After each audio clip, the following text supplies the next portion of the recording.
नमस्कार। विश्व ब्रह्म संस्कृति प्रतिष्ठान की तरफ से आप सभी को बहुत बहुत नमस्कार।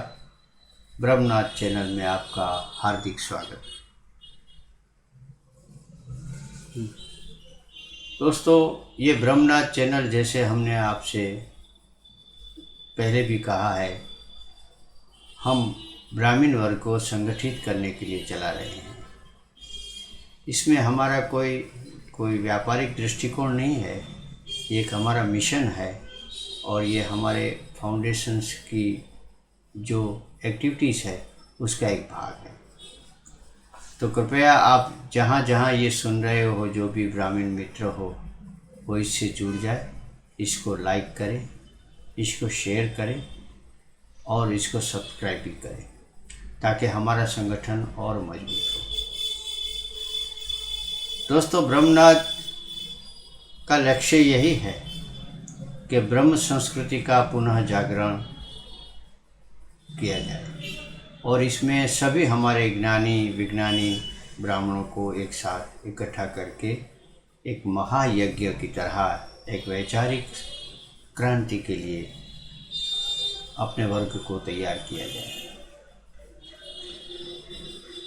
जैसा कि हमें उपनिषद और आदि हमारे ग्रंथ सिखाते हैं कि धर्मो रक्षति रक्षितः, जो धर्म की रक्षा करते हैं धर्म उसकी भी रक्षा करता है। दोस्तों, ब्राह्मण वर्ग पर बहुत सारे हमले हो रहे हैं, आज से नहीं, पूर्व काल से हो रहे हैं। और जब जब हमारी संस्कृति पर कोई किसी प्रकार का कोई आक्रमण हुआ है, चाहे वैचारिक हो या सरहदों पर हो, तब ब्राह्मण वर्ग अपने आप संस्कृति को संभालने के लिए आगे आया है और उन्होंने हमारी सांस्कृतिक विरासत को आज तक जीवंत रखा है। दोस्तों, अभी जो चर्चा चल रही है वो जनसंख्या नियंत्रण की है। ये जनसंख्या नियंत्रण की बात जो है, ये बहुत गंभीरता से हमें लेनी पड़ेगी, क्योंकि हमारे देश में अगर जनसंख्या असंतुलित हो गई तो सबसे बड़ा नुकसान ब्राह्मण वर्ग को और ब्राह्मण की संस्कृति को और इस देश की सनातन धर्म परंपरा को होगा। तो हमें बहुत गंभीरता से इस विषय में सोचना चाहिए और बहुत अच्छी बात है कि हमारी सरकारें सोच रही है, तो उसके कार्यक्रमों में हमें जितना भी देना चाहिए उतना सहयोग जरूर देना चाहिए। दोस्तों, एक दूसरी बात यह है कि अभी थोड़े दिनों पहले हमारी आद्य शक्ति माँ काली शक्ति माँ के बारे में भी गैर जिम्मेदाराना सब वक्तव्य दिए गए, उससे भी हम उत्तेजित हो गए और हमें बड़ा दुख हुआ कि हमारे देश में, भारत देश में अपनी शक्ति परंपरा को कोई इस तरफ अनादर कर रहा है। और दूसरे कोई करे तो हमें कोई फिक्र नहीं होती है, लेकिन कभी कभी हमारे ही लोग जो वामपंथी लोग हैं या इंटेलेक्चुअल्स है या जो हमारी सनातन परंपरा में उतना भरोसा नहीं रखते हैं और आधुनिकता की एक अम्ब्रेला के तले वो ऐसे वक्तव्य देते हैं जो हमें ठेस पहुंचाते हैं। तो ये वक्तव्य वैसे ही नहीं आते हैं, ये वक्तव्य भारत को बदलने की जो उनकी एक कोशिश है और भारत के जो बुनियादी सिद्धांत है उसको कमज़ोर करने की उनकी जो मनोवृत्ति है उसका एक हिस्सा है। तो हमें बहुत सचेत होकर ध्यानपूर्वक इसमें काम करना पड़ेगा और ये ब्रह्म शक्ति जो है वो इसमें बहुत बड़ा काम कर सकती है, क्योंकि यह उसी ब्रह्म शक्ति की विरासत है। तो अपनी विरासत के लिए लड़ना या जागरूक रहना यह हमारी बहुत बहुत आज के दिन का बहुत बड़ी ज़रूरियात है। दोस्तों, प्राचीन काल में हमारे एक बहुत ही बड़े नायक हो गए। आप सब जानते होंगे, उसका नाम पुष्यमित्र शुंग थे। उन्होंने मौर्य वंश के अन्यायी राज्य का खात्मा किया और हमारे देश पर जो ग्रीक लोगों ने आक्रमण किया था उसका मजबूती से सामना करके देश और संस्कृति की रक्षा की। उस समय बौद्ध विहारों में ग्रीक सैनिकों को आसरा दिया जाता था, इसलिए कई बौद्ध विहारों को भी उन्होंने सजा दी और नष्ट किया। लेकिन ये बौद्धों और सनातनों की कोई लड़ाई नहीं थी, ये भारत की संस्कृति और विरासत बचाने की लड़ाई थी, जिसमें जो दुश्मन राष्ट्रों के साथ मिले हुए थे उनको सजा दी गई। पुष्यमित्र शुंग के राज्य में बहुत बड़ा विकास हुआ, भारत एकत्रित हुआ और एक बहुत बड़ी सत्ता के स्वरूप में उभर कर सामने आया। उसी राज्य वंश में आगे चलकर हमारे पतंजलि जी हुए, कालिदास जी हुए, ऐसे महान रचनाकार हुए और ये एक स्वर्ण युग बन गया। उसी तरह बाद में बाजीराव पेशवा आए, जो अभी उन्होंने मुग़लों के सामने, सल्तनत के सामने बहुत बड़ी लड़ाई की और ब्राह्मण वंश राज्य का हर जगह झंडा लहराया। तो दोस्तों, ये बातें इसलिए कहते हैं कि ये हमारे नायक है और इस नायक को हमें उनके पद चिन्हों पर चलकर हमें अपनी विरासत और अपनी सांस्कृतिक पुनरुत्थान की जो एक महत्तम ज़रूरियात है उसको पूरा करना है। दोस्तों, आज हम हमारी आध्यात्मिक तीर्थभूमि, जैसे कि हमारे प्राइम मिनिस्टर मोदी जी ने कहा, अभी हाल ही में उन्होंने एक बहुत बड़ा वक्तव्य दिया कि भारत धर्म, अध्यात्म और तीर्थ क्षेत्रों की भूमि है और इसी बीच में हमारी जो विरासत है फली फूली है। तो दोस्तों, आइए हम विश्व ब्रह्म संस्कृति प्रतिष्ठान की साथ मिलकर ब्रह्मनाथ की चैनल के माध्यम से संगठित होकर हमारी इसी विरासत को हम आगे ले जाएं और ये तपोभूमि को हम फिर से हरियाला भारत बनाएं। बहुत सारे हमारे ट्रस्ट के कार्यक्रम हैं जो आगे हम चर्चा करते रहेंगे।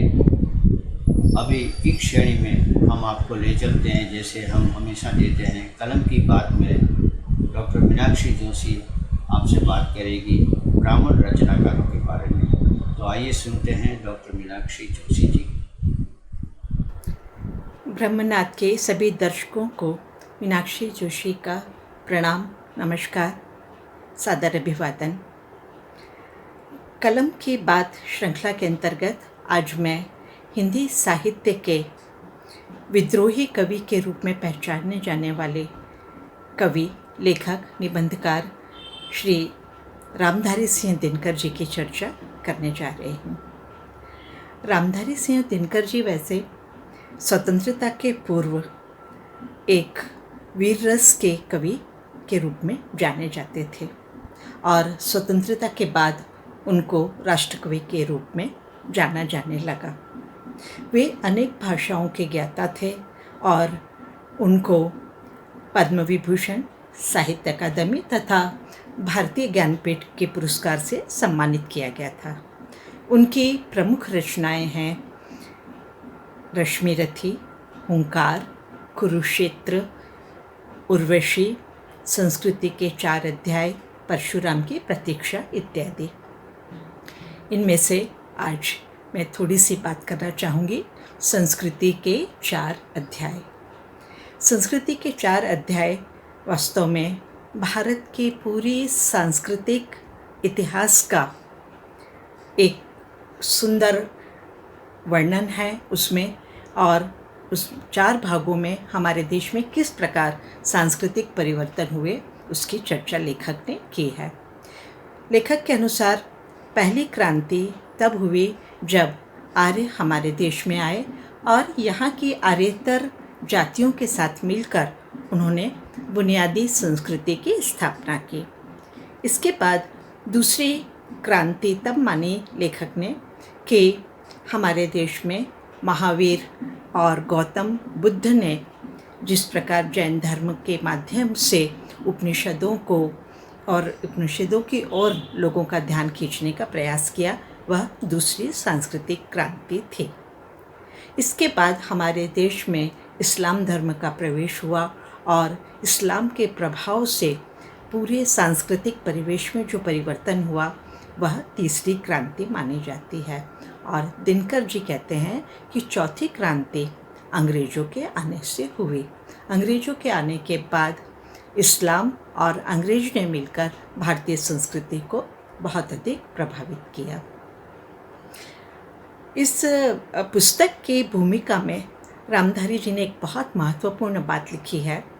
उन्होंने लिखा है कि देश के हर कोने में उत्तर पूर्व दक्षिण चारों ओर जहाँ भी हिंदू बसते हैं उनमें सांस्कृतिक एकता देखने को मिलती है। चाहे वो हिंदू हो, चाहे मुसलमान हो, चाहे सिख हो, ईसाई हो, सांस्कृतिक दृष्टि से उनमें समानता देखने को मिलती है। वास्तव में अनेकता में एकता ही हमारी भारतीय संस्कृति की सबसे बड़ी विशेषता की बात वो कहते हैं। लेकिन दुर्भाग्य की बात यह है कि आज हम लोग जातिगत भेदभाव के कारण अनेक समस्याओं से जूझ रहे हैं। दिनकर जी मानते हैं कि यह काम राजनीति का नहीं है। यदि हमें सांस्कृतिक एकता बनाए रखनी है तो यह काम शिक्षा और साहित्य को करना होगा। धन्यवाद। अगली कड़ी में फिर मिलेंगे। बहुत बहुत नमस्कार। तो दोस्तों, ये थी डॉक्टर मीनाक्षी जोशी जी, जिन्हें उन्होंने रामधारी सिंह दिनकर जी के बारे में बताया। ये वही दिनकर जी है जिनकी कविता गर्जन कर नरकेश्वरी गर्जन कर, और आपातकालीन दिनों में जब लोक आंदोलन जयप्रकाश नारायण जी के नेतृत्व में हुआ था, तभी जो बहुत प्रचलित हुई थी वो कविता सिंहासन खाली करो जनता आती है, उसी के कवि। ये सब हमारे ब्राह्मण रचयिता थे। ऐसे बहुत सारे जो हैं हमारे साहित्यकार, उनको हमें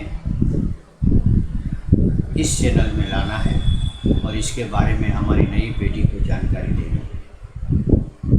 वैसे ही आज के जो मूर्धन्य रचनाकार है, साहित्यकार है, उसके परिचय भी हम आपसे देते रहेंगे। तो हमारी आपसे फिर से विनती है कि आप ब्रह्मनाथ से जुड़ जाइए, इसको सब्सक्रिप्शन कीजिए, इसको लाइक कीजिए और इसको अपने और ब्राह्मण दोस्तों के साथ, ब्राह्मण वर्ग के साथ शेयर कीजिए। इससे हमारा संगठन और मजबूत होगा और हमारा अभियान जो है वो तेज होगा, और भारत के नवनिर्माण में हमें जो काम करना है ब्राह्मण लोगों को अपनी विरासत को बचाने के लिए, उसमें हम अपना सहयोग दे सकेंगे। बहुत धन्यवाद। आज तो इतना ही। फिर नए एपिसोड में कुछ नए लेकर विचार आपके सामने आएंगे। नमस्कार, धन्यवाद।